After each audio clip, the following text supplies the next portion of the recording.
Welcome to the RandomFactStory. Today I want to talk about the relationship between Indian hedgehog and the PTHrP, which is the parathyroid hormone-related protein. So before I talk about their relationship, I want to first talk about the hedgehogs, which include Indian hedgehog, sonic hedgehog, and the desert hedgehog. Funny names, but anyway, we'll first talk about the hedgehog, how they work. So you can see that there's three things: the hedgehog, patched protein, and smoothened protein. And the patched protein and smoothened protein are all these three are responsible for the proliferation of bone cells, or chondrocytes in this case.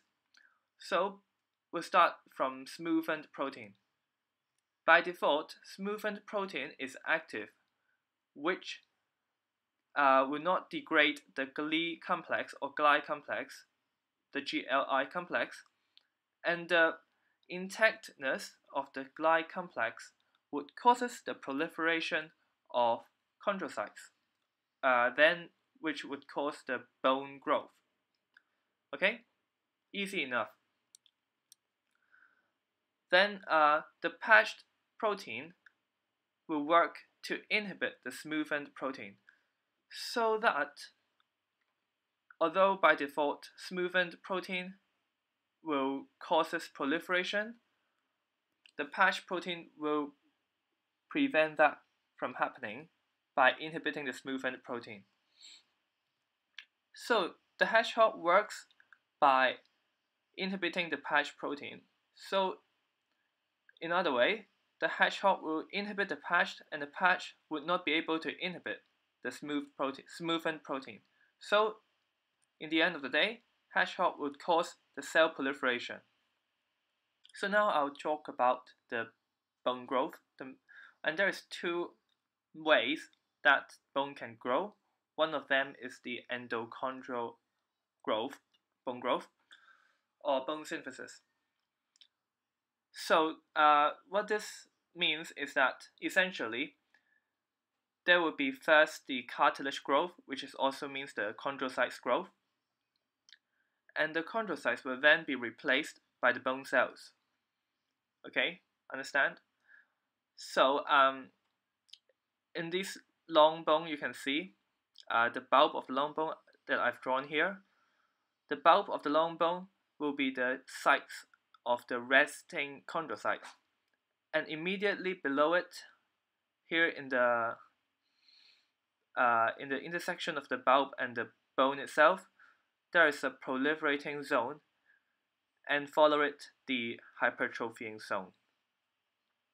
Okay, so both proliferation and hypertrophy are essential for bone growth. And you can see that after hypertrophy, the cells would be replaced by bone, as denoted down there, with the blood vessels drawn, as you can see. So yeah, you can see the chondrocytes are growing downwards in this case in relative to the bone, but actually in the actuality, or in the actual sense, bone is growing up. Okay, growing up towards the resting zone, and which the proliferating zone is lengthening the bone. So that's how your bone could be lengthened from your little femur or the little thigh bone in your baby size to the enormous size in your adulthood. Okay? So in this proliferating zone, there will be some pre-hypertrophic cells. Because they haven't undergone hypertrophy, so they are called pre-hypertrophic cells, and they would produce Indian hedgehog, which proliferate these pre-hypertrophic cells. Okay? But besides the proliferation of pre-hypertrophic cells, they also causes the release of PTHrP when they diffuse to the other end of the bulb, at that zone right there. And this PTHrP, after their release, will then diffuse towards the proliferating zone and received by the receptor, which is denoted with an R here. And what does it do is that it will cause the hypertrophy or the hypertrophying of the prehypertrophic cells, which kick off the bone synthesis.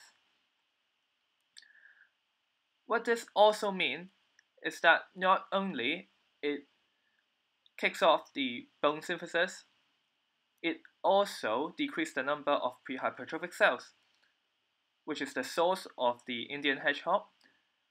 So in turn, it will inhibit the Indian hedgehog by reducing their number or the concentration in this case. So you can see that there is a negative feedback loop around here between Indian hedgehog and the PTHrP. Indian hedgehog produced by prehypertrophic cells would cause the release of PTHrP, which then hypertrophy the prehypertrophic cells, inhibit the Indian hedgehog.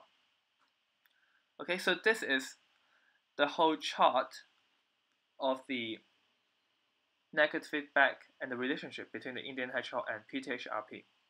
So what if the PTHrP is activated or inactivated regardless the presence of Indian hedgehog? So let's first talk about the abnormal activation of PTHrP. So as you can see here, if the PTHrP is abnormally activated, they will cause the hypertrophy of the cells and causes inhibition towards the Indian hedgehog, so that there will be no or lack of proliferation due to the low concentration of Indian hedgehog. So with increased hypertrophy but decrease in proliferation, there will not be enough cells for the growth, and they will cause retard growth here. So what if the PTHrP is inactivated? So you can see that the hypertrophy would not occur normally, or would not occur as much as normally it should. So with lack of hypertrophy, there will be lack of inhibition towards the Indian hedgehog, which causes more proliferation to the prehypertrophic cells. So there will be an increase of the proliferation. But then at the same time, as hypertrophy is also essential for bone synthesis, the decrease of hypertrophy would cause retard growth in this case. So I hope this video has made you more understand about the relationship between Indian hedgehog and the PTHrP and the abnormal activation and inactivation. So thanks for watching. See you next time.